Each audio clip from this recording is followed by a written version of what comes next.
근데 오늘 소개해드릴 책은 노벨 연구소 선정 최고의 책, 영국 가디언지 선정 100대 명저. 뭔가 있어 보이지 않습니까? 동화 아닌 동화, 금서지정 뭐 이런 해시태그도 눈에 들어오네요.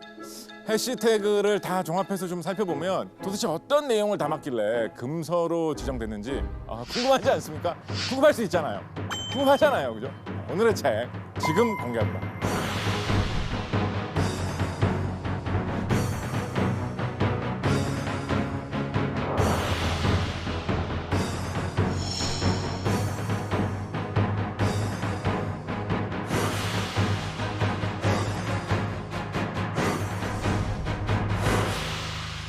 오늘의 책은 아일랜드의 대표적인 풍자 작가 조너선 스위프트의 걸리버 여행기입니다. 상상 속에서만 있을 것 같은 소인국, 거인국, 천공의 섬, 말의 나라 이런 곳들을 여행하는 이야기를 담은 책입니다. 아마 많은 분들이 걸리버 여행기를 동화책 버전으로 대부분 먼저 접하셨을 거예요. 원판은 사실은 굉장히 좀 신랄한 풍자 소설입니다. 걸리버 여행기 이 책 원판 이렇게 잘 살펴보시면 진짜 여행기처럼 책이 막 이렇게 꾸며져 있어요. 사실은 조너선 스위프트가 그냥 다 꾸며낸 거거든요. 진짜 걸리버라는 사람이 쓴 책인 것처럼 어떤 과장, 허풍 이런 게 많이 섞여 있었다라는 점을 찌르고 있는 거죠. 이 이야기 속에서 나는 치장보다는 진실을 전해드리기 위해 애썼다. 아마 다른 여행기 작가들처럼 나도 이상하고 불가능한 이야기들로 여러분을 놀라게 해드릴 수 있었는지도 모른다. 내가 쓸 여행기에는 대부분의 여행기들에 가득한 이상한 나무들과 식물들, 새들, 동물들에 대한 화려한 묘사도 없을 것이며 식인종들의 야만적인 관습이나 우상 숭배에 대한 묘사도 없을 것이라고 했다. 신학로 개척 시대에 딴 여행기들에 나오는 그런 과장, 허푼, 헛소문, 가짜 뉴스의 유행을 놀리기 위해서 제일 황당한 이야기를 자기가 지어서 쓰면서도 이게 진짜 제일 진실이다라는 식으로 이야기를 풀어나갔던 거죠. 그래서 걸리버 여행기의 이런 환상적인 이야기들은 이렇게 약간은 놀리듯이 웃긴 느낌이 계속해서 서려져 있습니다. 걸리버 여행기 하면 제일 먼저 우리가 떠오르는 나라, 바로 소인국 릴리포트죠. 이 동화에서도 이 장면이 제일 잘 알려져 있죠, 그죠? 이게 애들은 어른을 보면 어른들은 다 똑똑하고 힘도 세고 덩치도 크고, 근데 어린이 나는 왜 아직도 이렇게 조그만할까? 나도 빨리 어른이 되고 싶다. 이런 게 어린이들이 흔히 갖는 생각이잖아요, 그죠?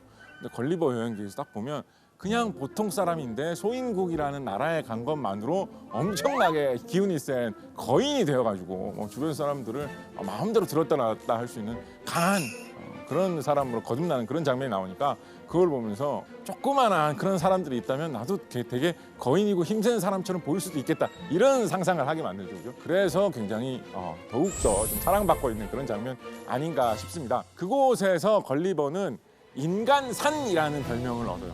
산처럼 크니까 그곳 사람들에게 호기심과 경계의 대상이 됩니다. 릴리포트라는 이 나라는 우한거리에 시달리고 있었습니다. 하나는 높은 곳 신발을 신어야 된다. 이걸 굳게 믿고 있는 사람들하고, 좀 낮은 곳 신발을 신어야지 나라가 발전할 수 있고 사람이 인간의 도리를 하면서 예의를 지키면서 살 수 있다라고 굳게 믿고 있는 두 파로 나뉘어가지고 서로 열심히 내부적으로 다투고 있다. 또 다른 문제는 바다 건너에 있는 블레피스크라는 어떤 적이 있어가지고 그 나라가 침공해 올 것 같은 것에 대해서 굉장히 두려움을 품고 있었죠. 걸리버는 이 이야기를 듣고 이 적국 블레피스크 군함 50척을 밧줄로 묶어가지고 자기 힘으로 덩치가 엄청 크니까 묶어서 끌고 와가지고 발을 묶고 나와서 순식간에 릴리포트의 영웅이 됩니다. 이거를 계기로 해가지고 나르닥이라고 하는 릴리포트의 굉장히 높은 자귀를 받게 되죠. 그런데 이 릴리포트과 블레피스크 두 나라는 도대체 왜 이렇게 전쟁을 하고 있는 걸까요? 두 강대국이 지난 36개월 동안 아주 치열한 전쟁을 벌이고 있는 중입니다. 이 전쟁은 이런 이유로 시작되었습니다. 계란을 먹기 위해 깨는 방식은 계란의 넓적한 쪽을 깨는 것임을 모두가 알고 있습니다. 그러나 현 폐하의 조부께서는 소년 시절에 계란을 먹으려고 오래전부터 내려오던 방식대로 넓적한 쪽을 깨다가 공교롭게도 손가락을 베이고 말았습니다. 이에 현 폐하의 부친 폐하께서는 모든 신하들에게 계란의 뾰족한 끝을 깨먹어야 하며 그렇게 하지 않는 자는 중죄로 다스린다는 포고령을 발표했습니다. 여러분 계란, 삶은 계란 까서 드실 때 뾰족한 부분부터 먹는 뾰족파십니까? 아니면 넓적한 부분부터 깨가지고 드시는 넓적파십니까? 요즘에 이제 인터넷에서 재미로 무슨 부먹으로 먹는다, 아니 나는 찍어서 먹는 찍먹파다, 뭐 이런 걸로 서로 이렇게 막 다투기도 하고, 우리가 보기에는 이런 거 그냥 웃고 넘어갈 만한 일이잖아요. 그래서 그냥 재밌거리잖아요. 근데 릴리펫의 상황은 계란 까먹는 방법에 대한 법률에 너무나 분노한 나머지 6차례나 반란을 일으키고, 한 황제는 목숨을 잃었고 어떤 황제는 황제 자리를 잃었다, 이렇게 되어 있습니다. 거기다가 총 11,000여 명이 계란을 뾰족한 쪽으로 깨먹는 일에 굴복하는 대신에 죽음을 감수했다, 뭐 이런 말도 적혀 있어요. 막 이런 거죠. 나는 탕수육을 부먹으로 먹느니 내 목숨을 버리겠다, 이런 식으로 사람들이 이야기 주장을 했다라는 거예요. 걸리버 여행기가 금서로 지정된 이유도 이런 식의 풍자가 너무 신랄하기 때문입니다. 이게 뭘 말하는 거겠어요? 당시 18세기에 걸리버 여행기가 처음 나왔을 때 사람들이 이 책을 읽으면서 이 이야기를 하는 거죠. 지금 우리나라의 당시 아일랜드, 영국의 정치인들이 뭐 이렇게 해야 나라가 잘 된다, 이게 인간의 도리다 하면서 피 튀기게 서로 싸우는데, 한 발 떨어져서 생각을 해보면 이거 계란 깨먹는 방법, 부먹 찍먹 이런 것처럼 되게 부질없는 걸로 서로 싸우고 있는 거 아니냐. 달리 생각을 해보자. 시대가 지나고 다른 문화권의 사람이 조금만 다른 각도로 살펴본다면 우리가 서로 다투고 싸우고 서로를 억압하고 하는 행동들도 이렇게 부질없고 하잘것없는 것처럼 보이지 않겠는가라는 내용을 이렇게 좀 웃긴 농담 같은 소인국 이야기 속에서 드러내고 있는 거죠. 조너선 스위프트는 이 걸리버 여행기의 의도는 세상 사람들을 즐겁게 해주려는 것이 아니라 화나게 만들려고 했다, 뭐 이런 이야기도 돌고 있습니다. 그런데 신기한 게 뭐냐면, 우리나라의 신라 시대 때의 이야기를 중국 사람들이 기록해 놓은 영표록이라는 책에 실려 있는 짧은 이야기가 있는데, 소인국이 잠깐 나와요. 신라시대 사람들도 어떻게 배를 타고 잘못하다가 표류를 해가지고 소인국에 간 적이 있다 라는 식으로 돼 있어요. 그래서 제가 한번 생각을 해봤어요. 신라시대 사람들, 그리고 중국 사람들, 이런 사람들이 떠돌다가 간 나라 중에 소인국으로 착각할 만한 나라가 혹시 있을까? 지도를 보면서 곰곰이 생각을 하다가 여기일 수도 있겠다 싶은 나라를 한 군데 본 곳이 있습니다. 조선시대 기록에 보면 먼 나라에, 이상한 나라에 가가지고 모험을 하고 돌아온 사람의 실제 경험담이, 소설 아니고요, 실제 경험담이 생생하게 기록되어 있는 그 표류기가 하나 알려져 있는 것이 있는데, 문순득이라는 사람이 겪은 일을 기록한 내용입니다. 이 문순득이라는 이분은 이제 지금의 전라남도의 홍어를 사다가 거래를 한 홍어 장수였어요. 흑산도 인근인 섬에서 홍어를 사가지고, 지금도 흑산도 홍어 유명하잖아요, 그죠? 전라남도 지역으로 오고 있다가 풍랑을 만나게 됩니다. 그래서 배가 밀려 가가지고 ryukyu라는 곳까지 가게 됩니다. 지금의 오키나와 섬이 있는 곳이죠. 그리고 다시 고향으로 돌아가고 싶다라고 해가지고 중국까지만 가면 어떻게 저떻게 해가지고 육로로 조선까지 연결돼 있으니까 조선으로 갈 수 있지 않을까라고 해가지고 중국을 향해서 가는데, 또 다시 표류를 해가지고 필리핀의 루손 섬까지 밀려갔다라는 이야기가 있거든요. 그러니까 이거는 확인되는 사실이에요. 그러니까 조선시대 사람이 표류 때문에 밀려 가가지고 필리핀까지 간 기록은 확인이 되는 거죠. 그래서 아마 제가 추정해 보기에는 필리핀에는 네그니토라는 민족이 살고 있습니다. 이 네그니토라는 말을 이제 직역을 하면 이제 작은 흑인 뭐 이런 뜻이 되는데, 뜻처럼 네그니토 민족 중에 일부는 신장이 굉장히 작은 그런 분들도 계시다고 해요. 평균 신장이 한 140cm에서 150cm 정도 안 되는 그런 분들이 이 필리핀에 살고 계시다라고 하시거든요. 그래서 상상의 나래를 한번 펼쳐보자면 신라시대 사람들이 거기 곽샤이 씨가 중국에 장사하러 갔다가 풍랑 만나가지고 이상한 나라 갔다 왔다는데, 진짜 그 나라에는 키가 작은 사람들이 그렇게 살고 있을 때 키가 얼마나 작은데 곽샤이 씨 한 무릎 정도까지밖에 안 왔던 것 같은데, 그런 사람들이 사는 나라도 있더라, 이런 식으로 이야기가 막 퍼져나가서 소인국의 전설, 뭐 이런 전설이 탄생할 수 있지 않았을까, 뭐 이런 상상도 저는 해봤습니다. 공교롭게도 이 걸리버가 여행하는 이 지역이 이 동아시아, 동남아시아 이쪽 지역에서 여행을 하면서 모험을 했다라고 돼 있어요. 약간 이 필리핀 이쪽 근처에서 도는 전설을 조너선 스위프트가 이렇게 건너 전해 듣고 소인국 이런 이야기 살짝 끼워 넣은 것일 수도 있지 않을까, 뭐 이런 상상도, 정말 막연한 상상인데 한번 해본 적이 있습니다. 걸리버를 보면서 저는 이런 생각도 많이 했어요. 왜 이렇게까지 계속 바다로 나가려고 할까? 내가 걸리버라면 그렇게 표류를 하면서 목숨을 잃을 그런 고생을 했는데 또 나갈 수 있었을까? 그 시대에 바다를 떠돌아다니던 그 사람들은 무슨 마음가짐으로 그 먼 바닷길을 떠났는지, 뭘 생각을 했고 어떤 꿈을 품고 있었길래 배를 탔는지, 그때 당시에 항해술은 어느 정도까지 발달되었는지 그런 식으로 막 궁금증이 계속 막 떠오르더라고요. 걸리버 여행기의 또 다른 한 가지 중요한 재미거리 중에 하나는 이 사이사이에 들어있는 그 묘사 속에서 당시 사람들이 바다를 떠돌아다니는 이런 모험, 항해에 대해서 어떤 분위기를 갖고 있었는지, 그때 당시에 유럽인들의 그 유행, 신항로 개척 시대의 어떤 그런 풍경을 상상하면서 읽을 수 있다라는 점입니다. 그렇다면 그때 우리나라의 풍경, 문화는 어땠을까요? 아주 짤막한 기록 한 줄을 보고 이거 좀 소개해드릴 만한 가치가 있겠다 싶었습니다. 조선왕조실록 연산군 일기 49권, 연산군 9년 5월 18일 세 번째 기사로 실려있는 기록입니다. 양인 김감불과 장래원 종 김검동이 납으로 은을 불리어 바치며 아뢰기를, 납 한 근으로 은 두 돈을 불릴 수 있는데 납은 우리나라에서 나는 것이니 은을 넉넉히 쓸 수 있게 되었습니다. 불리는 법은 무쇠화로나 냄비 안에 매운 재를 둘러놓고 납을 조각조각 끊어서 그 안에 채운 다음 깨어진 질그릇으로 사방을 덮고 숯을 위아래로 피워 녹입니다 하니 전교하기를 시험해보라 하였다. 이제 납 속에 불순물로 은이 좀 포함되어 있는 경우가 많이 있거든요. 그래서 납을 일단 구한 다음에 거기서 불순물로 들어있던 은만 쫙 뽑아내면 귀금속을 많이 쓸 수 있으니까 가치 있는 기술이 된다라고 해가지고 이렇게 이야기했다라는 거죠. 그래서 이 기술을 연은 분리법이라고 하기도 하고요. 당시에 함경도에 있는 광산에서 캐낸 것을 이런 식으로 가공을 해가지고 유용하게 은을 얻었다, 뭐 이런 이야기도 많이 있어가지고 단천연은법 이런 식으로 이야기하기도 합니다. 그런데 생각만큼 조선에서 이 연은분리법이 크게 많이 활용되지는 않습니다. 일단은 은을 많이 구했다고 하더라도 그걸 이렇게 사업화해가지고 사람들한테 많이 팔고 유통시키고 할 정도로 어떤 상업이라든가 무역 이런 게 별로 발달하지 않았다라는 것도 한 가지 이유죠.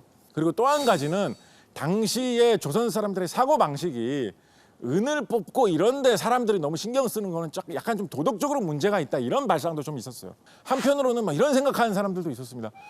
조선에서 은 같은 이런 귀한 게 많이 난다는 소문이 나면 강대국들, 이민족들 이런 사람들이 은을 가지려고 조선으로 쳐들어오면 어떡해, 전쟁 나잖아. 그거 걱정하는 사람들도 있었다라고 해요. 그래서 조선의 은 생산에 대한 정책은 좀 오락가락했던 그런 측면이 있습니다. 어떤 때는 뭐 은을 생산하는 걸 금지를 했다가 어떨 때는 그래도 이 나라 주도로 좀 이렇게 좀 해보자라는 생각이 돌기도 했다가 몰래 어디서 이렇게 불법적으로 뭐 하는 사람들도 나왔다가 좀 혼란스러운 상황이 이어지죠. 조선의 연은분리법이 꽃을 피운 장소는 조선이 아닌 일본이었을 것이다. 16세기 일본 사람들은 경쟁적으로 많은 은을 얻기 위해서 애를 쓰고 있었습니다. 그런데 조선에서 온 경수, 종단이라는 사람으로부터 연은분리법을 알게 된 거예요. 더군다나 이와미라는 지역에 굉장히 큰 은 광산이 있어가지고 굉장히 많은 양의 은을 일본에서는 생산을 해낼 수가 있게 되었습니다. 마침 일본은 16세기 중반 이후로 여러 경로로 유럽에서 배를 타고 일본까지 온 상인들이 꽤 있는 편이었습니다. 그러니까 유럽에서 온 상인들이 일본에 가면 은을 싸게 구할 수 있다더라라고 해가지고 일본과의 무역에 더욱더 열을 올리게 되는 거예요. 반대로 일본에서는 이것이 계기가 돼가지고 유럽과의 접촉을 늘리고 유럽으로부터 우리 임진왜란 때 조선을 그토록 괴롭혔던 조총 이런 신무기를 입수하는 계기가 되기도 하는 그런 식의 역사의 변화가 일어났죠. 조선시대 인물 중에 세계사에 영향력을 미쳤다라고 할 수 있는 그런 사람이 그렇게 많지만은 않은 편인데 어떻게 보면 그 이름도 별로 많이 알려져 있지 않은 김감불이었고 김검동이라고 하는데 대충 이렇게 생각을 해보면 감불, 검둥 이거는 맨날 불 피워놓고 뭘 집어넣고 실험해보고 뭘 집어넣고 뭘 만들어 보겠다고 하고 이런 사람들이었던 거예요.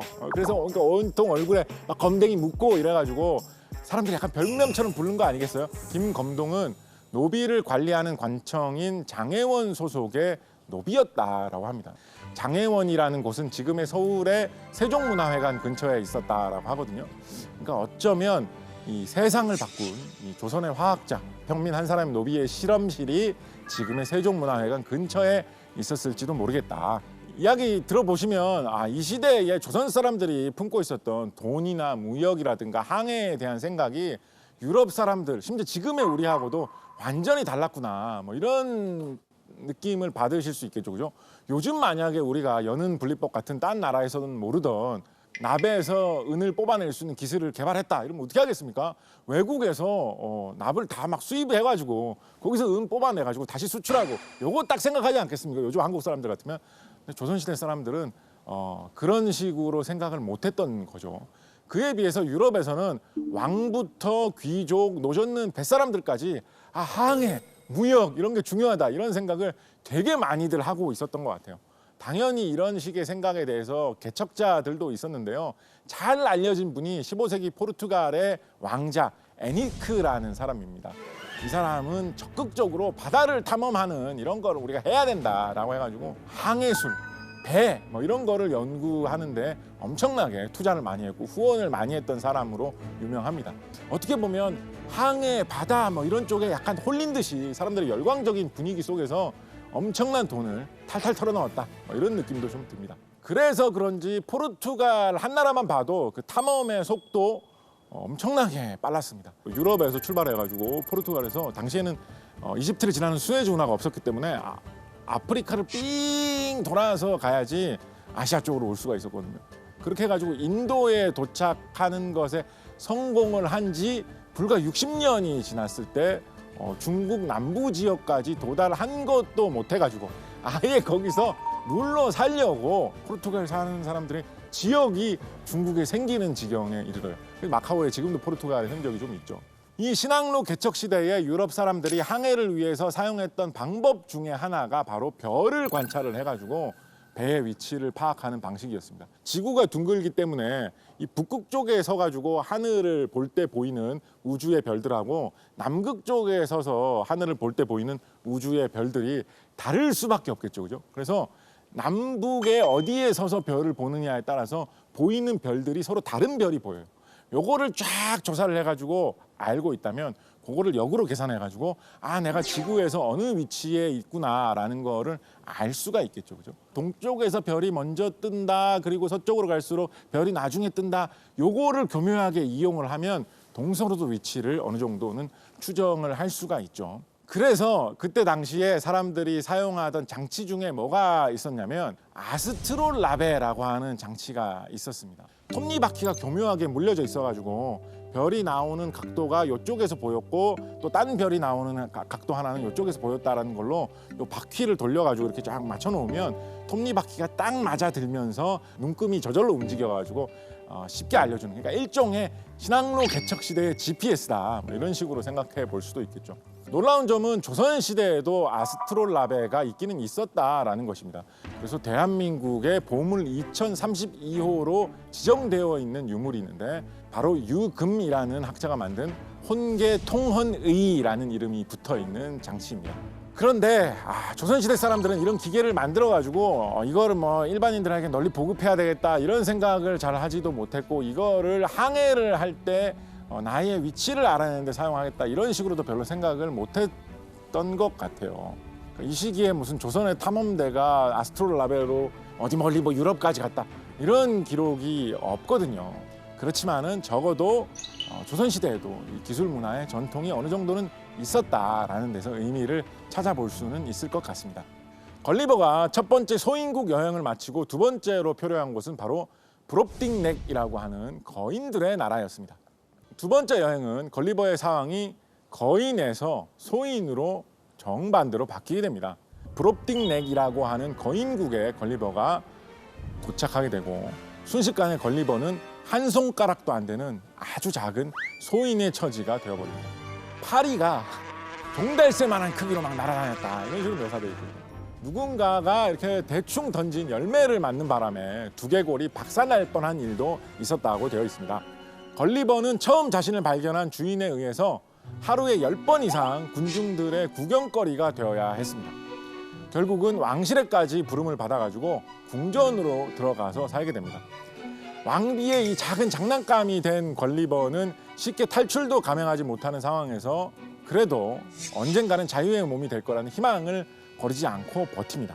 그러다가 자기를 돌보던 사람이 잠시 한눈판 사이에 독수리가 걸리버가 이런 상자 같은 속에서 그걸 집이라고 하면서 살고 있었거든요.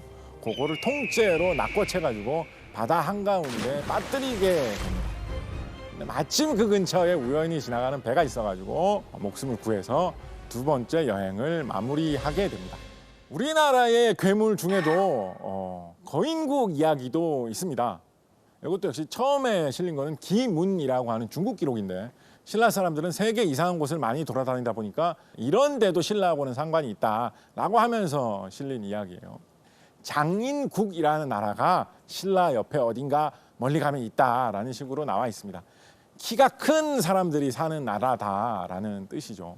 온몸은 검은 털로 뒤덮여 있고 이빨은 톱니처럼 생겼다라고 합니다. 손톱, 발톱도 갈고리처럼 생긴 사나운 그런 괴물의 모습을 하고 있다라고 되어 있습니다. 그리고 신라 사람들은 이 무시무시한 괴물이 쳐들어오면 안 되기 때문에 아주 튼튼한 관문을 건설을 해놓고 거기에서 화살 발사하는 기계도 장치를 해가지고 이 괴물들의 공격으로부터 지키고 있다. 이런 이야기가 실려 있습니다. 거인 이야기의 배경은 주로 드넓은 바다인 경우가 많습니다. 특히 중국 당나라 시대 상황에서는 신라 사람들이 당나라에 굉장히 자주 드나들었어요. 육로로 안 오고 이렇게 배를 타고 드나드는 사람 중에 제일 친숙한 외국인들이 신라인이다 보니까 중국 당나라 사람들의 눈에서 보기에는 탐험의 민족, 무역의 민족처럼 이렇게 느껴져가지고 유독 이렇게 신라를 배경으로 한 항해 모험기들이 중국 기록에 남은 사례가 좀 있지 않나 싶습니다. 조선 사람이 쓴 기록 중에도 비슷한 거인을 봤다라는 식의 이야기들이 본격적으로 보입니다. 바다 건너편에서 외눈박이 거인을 보았다는 조선시대 기록도 전해지고 있고요. 기록을 보면 전라남도 흑산도에서 배를 타고 가다가 표류를 했다고 하는데 눈이 하나밖에 없는 굉장히 흉포한 그런 거인들이 사는 땅이 있어가지고 그곳을 대인국이라고 부르고 있습니다. 대인국 사람들은 다른 데서 온 사람들을 불에 구워 먹으면서 쇠꼬챙이를 이렇게 뒤적뒤적하면서 잡아먹는데 이게 진짜 저는 충격적이었어요. 살 찐 사람부터 먼저 구워 먹었다 이런 식으로 되어 있습니다. 오싹하죠. 눈에 띄는 것은 이 대인국의 외눈박이 거인의 아내가 조선의 여성이다라는 구절이 있는 것입니다. 그래서 조선의 여성이 대인국에 붙잡힌 채 자식을 12명을 낳았다라고 하고 이 붙잡혀온 사람이 같은 조선 사람인 것을 보고 이 여성이 도망치는 방법을 알려줘요. 달아나면서 물건을 막 이렇게 저렇게 던지면서 도망치라는 거예요. 그런 분들 있잖아요. 물건을 이렇게 꼭 제자리에 가지런히 정리해야지 불안감 없어지는 사람. 보니까 자기를 붙잡아놓고 사는 그 거인이 딱 그런 성격을 갖고 있는 거예요. 그래서 물건을 계속 정리해가지고 못 따라온다라는 거예요. 그래가지고 겨우겨우 탈출할 수 있었다. 이런 이야기도 있습니다. 나는 들판에서 동물 몇 마리를 보게 되었다. 모두 같은 종인데 한두 마리는 나무 위에 앉아 있었다. 머리와 가슴은 곱슬거리는 부드러운 털로 빽빽이 뒤덮여 있었다. 염소 같은 수염이 나 있었으며 등줄기와 앞뒤 다리들에도 털이 나 있었다. 그러나 몸의 나머지 부분들에는 털이 나지 않아서 나는 그들의 황갈색 피부를 볼 수 있었다. 나는 일어선 뒤 내가 휘넘국에서 추방당한 불쌍한 야후이며 나를 그냥 떠나게 내버려 두길 바란다고 말했다. 그들은 얼굴 생김새를 보고 내가 유럽인이 틀림없음을 알아챘다. 그러나 내가 말한 야후나 휘넘이 무슨 소리인지 몰라 당황했다. 동시에 말 울음소리와 닮아있는 내 말의 이상한 어조 때문에 웃음을 터뜨렸다. 걸리버 여행기 4부에 등장하는 걸리버의 마지막 항해는 말들이 사람처럼 살고 있는 나라 휘넘국이었습니다. 걸리버는 휘넘국에서 말들을 만나고 괴상한 동물인 야후라는 종족을 만나게 되는데요. 이 야후라는 종족은 탐욕스럽고 생김새는 사람과 많이 닮아 있었죠. 걸리버는 말의 나라에 온 지 1년도 안 되어서 고귀한 휘넘들의 덕성을 깨닫게 됩니다. 그리고 휘넘들에 대해서 많은 사랑과 존경심을 갖게 되죠. 그래서 다시는 사람들이 사는 인간 세상으로 되돌아가지 않고 존경하는 휘넘들과 함께 살고 싶다고 이야기합니다. 그리고 3년 동안 같이 살다가 휘넘국에서 떠나야 하는 상황이 오고 그렇게 해서 16년이라는 기나긴 걸리버의 모험은 끝이 나게 됩니다. 그런데 걸리버가 말의 나라에서 지내면서 말들에게 너무 빠져들었고 사람하고 비슷한 종족인 이 야후는 너무 잔인하고 타락해 있고 말보다 뒤떨어져 있는 그런 모습을 많이 보이고 이런 것 때문에 사람에게도 혐오가 생겨서 사람들의 채취, 모습 이런 거를 견디지 못하는 그런 상태가 되어버렸습니다. 그래서 걸리버는 여행기 말미에 다짐처럼 이런 글을 남기기도 합니다. 나는 또 내 얼굴을 자주 거울에 비춰보면서 시간이 걸리더라도 가능하다면 인간의 모습을 참고 견디는 습관을 들이려고 한다. 걸리버가 여행에 돌아와서 가장 먼저 한 일은 마국간에서 말을 사들인 거였다라고 합니다. 그래서 긴 항해를 마치고 걸리버는 남을 여생을 말과 대화하면서 보냈다라고 하는 게 원판 무삭제본 걸리버 여행기의 진짜 결말입니다. 여러분 요 이야기 말하고 야후 이야기 좀 이렇게 살펴보시면 약간 현대 요즘 SF 영화 뭐 좀 떠오르시는 거 없으세요? 혹성 탈출 딱 그런 이야기 아닙니까? 어떤 나라에 갔더니 그 나라에는 원숭이처럼 생긴 것들이 문명을 이루고 사람처럼 살고 있고 사람은 그 침팬지 같은 종족에게 붙잡혀가지고 동물원 같은 곳에 갇혀 있다 이런 내용으로 되어 있잖아요. 그래서 저는 걸리버 여행기가 어떻게 보면 18세기 당시에 나왔던 SF로 볼 수 있지 않을까라는 생각도 많이 했어요. SF 중에 보면 그런 거 많이 있거든요. 우주선을 타고 외계 행성에 가면 그 나라에 사는 그 독특한 풍속의 외계인들을 보면서 우리 사회를 반성한다. 18세기에 걸리버 여행기를 쓰던 조너선 스위프트 입장에서는 미지의 세계를 탐험할 수 있는 우주선 같은 놀라운 방식이라는 게 배를 타고 항해를 하면서 신비한 나라에 가는 거였죠. 그렇죠? 그래서 어떻게 보면 걸리버 여행기는 그 시대의 SF다 이런 생각도 좀 들었습니다.